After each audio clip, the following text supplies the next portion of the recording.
When to get a homeowner's insurance when buying a house in North Potomac, Maryland.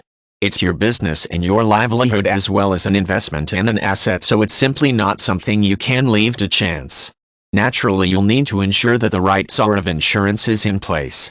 Standard home insurance isn't sufficient. As a landlord, you have liabilities and responsibilities that a standard buildings and contents insurance policy won't cover.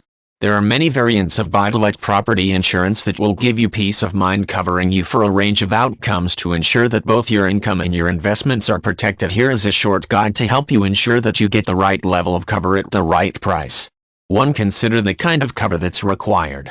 The starting point would be finding competitive landlord's buildings insurance. This would cover your property against the risk of structural damage, storm, fire, or flood.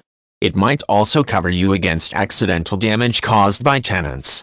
Once this basic level of cover is in place, you'll need to consider what you do or don't require from the other options available.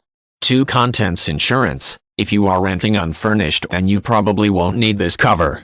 If you are providing furnished accommodation, then it's probably something you want to consider. 3. Loss or rent insurance. This type of cover will protect you against loss of income from periods when the property is empty. It might be something you need, it might be something you can negotiate through a letting agent. 4. Alternative accommodation insurance. If for any reason the property becomes uninhabitable, you will be liable for the cost of accommodating your tenants while the necessary repairs are made. It's a potential risk that might be worth insuring against. 5. Insure more than one property. If you have a portfolio of property, an easy way to reduce the insurance cost is to bring all the properties together under one policy. Most insurance companies will be happy to negotiate a favorable deal for a valued customer, so it helps here to put all your eggs in one basket. 6. Consider the level of excess. As with any insurance policy, if you shoulder some of the risk in accepting a higher excess, your premiums will come down.